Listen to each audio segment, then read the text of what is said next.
जय गुरुदेव नाम किसका? परमात्मा का। जय गुरुदेव नाम किसका? परमात्मा का। कि मैंने मनो शरीर बहुत दिन के बाद क्यों दिया।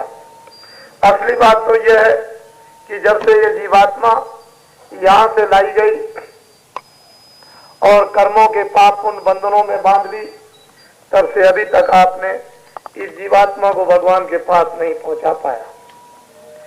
आपने बहुत से मित्र, परिवार में बहुत बच्चे, पति और पत्नी, भाई और बंधु, दोस्त और मित्र और तमाम धन और दौलत, मकान, जमीन, राज और पाठ, इनसे बहुत प्रेम किया, मोहब्बत की, इनको अपना आपने साथी बनाया। लेकिन ये सब जितने भी आपने दुनिया में साथी अपने दोस्त और मित्र बनाए, ये सब अंत में धोखा दे जाएंगे। फिर जरूरत पड़ती है कि उन्हीं महात्माओं को हमने सब देख लिया, भाई, परिवार, पति, पत्नी, राजपाट, धन दौलत, मकान, जमीन, इन सब चीजों को हमने इस्तेमाल करके काम में लाकर, खाकर, देखकर, सुनकर, सब कुछ पैर कर देख लिया, इनमें कुछ नहीं। फिर महात्माओं की खोज आपको करनी पड़ती है। अंतिम गत्वा आपको अपना साथी, संगी, दोस्त, मित्र, इधर का उधर का, उसी महान आत्मा को बनाना पड़ेगा।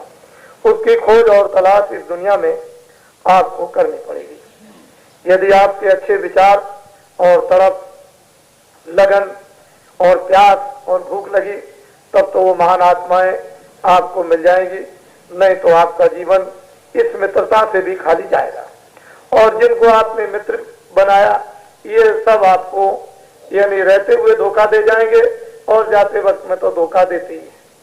तो मानव मात्र को परमात्मा ने अधिकार दिया, दो अधिकार दे दिए, एक अच्छे काम के, एक बुरे काम के। और वो इंद्रियों के द्वारा अच्छा बुरा, आंख से अच्छा देखो बुरा, कान से अच्छा सुनो बुरा, वाणी से अच्छा बोलो बुरा, बुद्धि से अच्छा विचार करो बुरा। भगवान की तरफ से तो कोई रोक टोक और बंधन है नहीं। उसने तो आपको जमीन पर, इस पृथ्वी पर, भूमंडल पर काम करने के लिए स्वतंत्र अधिकार दे दिया। उसने कोई अपने हाथ में बंधन नहीं रखा। जब इतना बड़ा अधिकार नर नारी, बच्चे बच्चियों को जन्मजात का मिल गया, तो हम लोगों को ये बात तो सोच ही लेना चाहिए, क्योंकि भगवान ने हमको बुद्धि दी है भूत भविष्य वर्तमान को सोचने के लिए कि अच्छा क्या है, बुरा क्या है। बुरे को छोड़ दीजिए, अच्छे रास्ते पर चलो, मोहब्बत करो, प्यार करो, सेवा करो, आदर करो, किसी को पानी पिलाओ, खाना खिलाओ, ये सब काम, सत्य बोलो, हृदय में दया, रहम होना चाहिए। ये काम तो मानवता के जो मानव धर्म है उसको हम सबको अपनाना चाहिए। लेकिन वर्तमान समय में ये मानव धर्म सभी समाप्त हो गए, अब ये कुछ रह नहीं गया। तो बाबा जी आपको साधु बनाने नहीं आए, ऐसा कभी मत समझना कि आपका घर बार छुड़ाएंगे और साधु बनाएंगे, खाना छुड़ा देंगे, कपड़े छुड़ा देंगे, कामकाज नहीं। हमको इसकी जरूरत क्या है? ये जरूर आपको बताने आए कि जो आपको ड्यूटी काम करने की दी, वो खेती का काम हो, दुकान का काम हो, दफ्तर का काम, ईमानदारी और मेहनत सब जगह चाहिए। घर में बच्चा ईमानदारी मेहनत नहीं करेगा 2 दिन नहीं रह सकता, पत्नी काम नहीं करेगी 2 दिन नहीं रह सकती, पति काम नहीं करेगा तो पत्नी निकाल देगी, भाई बंद काम नहीं करेंगे तो वो निकाल देंगे, कारखाने में कोई मेहनत ईमानदारी नहीं करेगा तो ईमानदारी घर से लेकर समाज में, देश में सब जगह चाहिए। दिन में काम करो, खेती का, दुकान का, दफ्तर का, जो कुछ भी लेकर आओ, कपड़े पहनो, अनाज, सब्जी, फल, दूध, इनको सबको खूब अच्छी तरह खाओ। बाबा जी तो आपको मना नहीं करते, खुद भी खाओ, दूसरों को भी खिला दो। आए गए अतिथि का सत्कार करो, शाम को जब आए तो बच्चों की सेवा करो।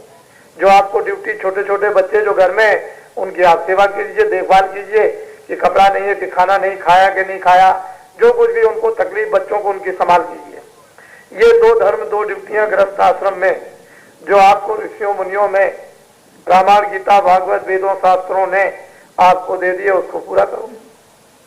तो ये 2 ही काम पूरे आपके लिए नहीं है, 2 काम तो ये आपको दिए ही गए, ये करना ही पड़ेगा। रोके करो या हाथ से करो, या मार खा के गाली गलोच ये खाओ या दो किसी को, लेकिन प्रेम और प्यार मोहब्बत से अगर आप सेवा कर लोगे तो बहुत अच्छा रहेगा। नहीं तो सेवा तो आपको करनी पड़ेगी, उसके लिए तो आप हट नहीं सकते हो। और इतनी बात, ये काम काफी नहीं।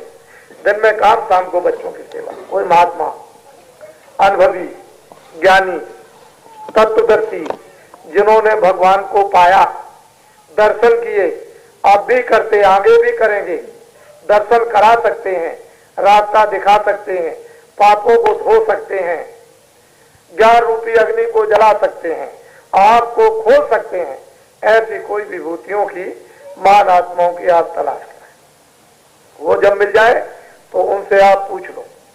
क्या करो आप? आधा घंटा 20 मिनट भगवान का सच्चा भजन, बस यही आपके काम आएगा जो आधे घंटे का। बाकी दुनिया में जितना भी अरब खरब सोना चांदी हीरे जवाहरात जमीन मकान और तमाम चीजें घर में रखो, बस यही आधे घंटे का भगवान का भजन, ये तो काम आएगा, यही धन। और आप बाकी कुछ काम आने वाला, क्यों काम आने वाला नहीं? कि मनुष्य शरीर एक किराए का मकान है। सीधी बात को समझो मोटी, मनुष्य शरीर एक किराए का मकान है। मकान मालिक ने थोड़े दिन के लिए आपको दे दिया, इसलिए दिया है कि ये साधन धाम बोझ का द्वारा इस मनुष्य शरीर में जीवात्मा इसी में रास्ता है, उसको जगाओ और उसी रास्ते से निकालकर भगवान के पास मरने के पहले पहुंचा दो। तो मनुष्य शरीर एक किराए का मकान उसने थोड़े दिन के लिए दिया। उसके लिए बड़े बड़े महात्मा ऋषि मुनि भेजे कि जाओ इनको बता दो कि मनुष्य शरीर एक किराए का मकान है, इनको मैंने इसलिए दिया है कि अब की बार जीवात्मा को जगा के उसके पास पहुंचा दो। क्यों पहुंचा दो? कि जन्म मरण की पीड़ा, 84 4 खानों 84 लक्ष्य योनियों के कारागारों का चक्कर और नरकों की यातनाओं से छुटकारा हो जाए, ये जीवात्माएं बच जाए और जो इन्होंने कर्म किए हैं उसकी धुलाई हो जाए, क्षमा कर दी जाए। तो इसलिए मैंने तुमको मनुष्य शरीर दिया, लेकिन आपने तो कोई ध्यान दिया नहीं। दिन में काम, रात को आए सो गए। दिन में काम, दिन तो धंधे में गया, रात गई सोए। हीरा जन्म अमूल था, कौड़ी बदले जाए। मानव जीवन ऐसे तो मिलता नहीं है। 10,000 बरस तक आप उल्टे टंगे रहो, तपस्या करो और आपकी हड्डी हड्डी टूट जाए, लेकिन तब भी मनुष्य शरीर नहीं मिलेगा, साधारण नहीं मिलता। इसलिए दिन में काम, शाम को बच्चों की सेवा। आधा घंटा भजन करते थे, वो भी चला गया, वो भी कुछ नहीं किया। अब मनुष्य शरीर किराए का मकान मकान मालिक ने दिया। जब समय पूरा हुआ तो फौरन आ गए। उन्होंने कहा जाओ सिपाहियों मकान खाली करा। तो फौरन सिपाही दौड़ के आएंगे, आवाज लगाएंगे जोर से, और घर वाले को किसी को सुनाई नहीं देगी। जिसका मकान खाली करना उसी को सुनाई देगा। वो उनकी आवाज को सुनकर के घबरा जाएगा कि ये कहाँ से आवाज आई। ऐसी तो मैंने कभी आवाज नहीं सुनी थी कि मेरे नाम पे मुझे पुकारना है, खाली करो, तैयार हो जाओ, खाली करो, मकान खाली करो, मकान खाली करो। बड़ी भयंकर आवाज। वो उनकी तरफ देखेगा, शकल और सूरत इतनी डरावनी भयानक कि देख करके खून का पानी 1 मिनट कहेगा खाली करो, 1 मिनट के अंदर। तो सिपाही क्या करेंगे? मन को, बुद्धि को, चित्त को, प्राणों को, जीवात्मा को शरीर से निकाल कर बाहर। अब 3 बातें हो गई कि जीवात्मा को, मन को, बुद्धि को, चित्त को, प्राणों को निकाल के तो इधर किया। ये शरीर जमीन पर जोर से गिरा, इसको आपने फौरन कपड़े से डाल दिया, उड़ा दिया, ढक दिया। और फिर जो कुछ भी आपने अरब खरब जो कुछ जमा किया है, आपने सोना चांदी हीरे जवाहरात मकान जमीन जो कुछ हो वो ये रखा। शरीर ये जीवात्मा को निकाल करके इधर किया। 3 भाग हो गए, 3 पार्ट हो गए। अब आपको खुद समझना है। अपनी बुद्धि के द्वारा भगवान ने आपको बुद्धि दी कि ये जो मेहनत की थी ये तो ये पड़ी।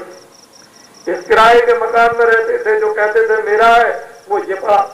इसमें कौन था उसको निकाल के इधर किया, उसका आपको पता नहीं।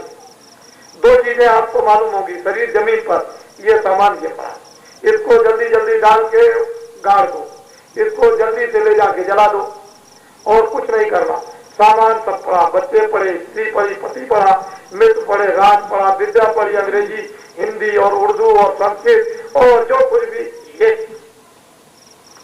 मकान के किराए मकान में कौन था इसका पता नहीं। उसको इधर किया, इधर से उधर पहुंचा दिया 1 मिनट में हिसाब। वहां सब कुछ आपका लिखा हुआ, कितना अच्छा किया, कितना बुरा किया, ये सब उसके आप पूरा टोटल सारे जीवन का आपका लिखा हुआ। धोखा आप क्या दोगे? यहाँ धोखा दो, इसको अंधे। वहां तो धोखा देने का काम ही नहीं, क्योंकि वहां तो कभी अंधेरा होता नहीं, वहां कभी बंद करता नहीं। वो तो दफ्तर में कलम लेके रात दिन बैठे रहते हैं। जब भी करोगे अच्छा बुरा काम, आंख से, कान से, हाथ से, पैर से जो कुछ करोगे सब लिख लेंगे।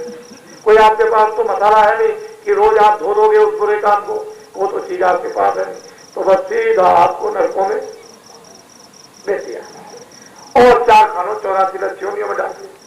बस फिर सतयुग द्वापर त्रेता कलयुग बीत जाए फिर तो आपको मौका मिलेगा नहीं। तो बाबा जी की बात सीधी साधी है कि दिन में काम, शाम को बच्चों की सेवा, आधा घंटा बैठ करके लेट के भगवान का भजन। वो जो धन कमाओगे वो तो आपको अब काम आएगा, क्योंकि वही जीवात्मा की रक्षा करेगा, मरने से बचाएगा, जन्म से 84 से बचाएगा, नरकों से बचाएगा, बाकी और कोई चीज बचा नहीं सकती। भजन नहीं करो काम नहीं। किसी को साथी आपने बना दी जो आपकी रक्षा करता, मदद करता, मौत के वक्त पे और मौत के पहले आपके साथ चलता और आपको नरकों में 84 में जाने नहीं देता, ऐसे किसी महात्मा महान आत्मा के पास तो आप गए नहीं। आप तो ऐसे के पास जाते हो जिसके पास बहुत सोना, बहुत चांदी, बहुत मकान, बहुत ये, बहुत वो, और बहुत पढ़ा लिखा और बहुत ये था, इसके पास में, लेकिन जिसने जीवात्मा को जगाया उसके पास में जाना नहीं आपको। तो मोटी बात थी बाबा जी की। अब भी जो समय बाकी है उसमें कुछ काम कर लो अपने लिए।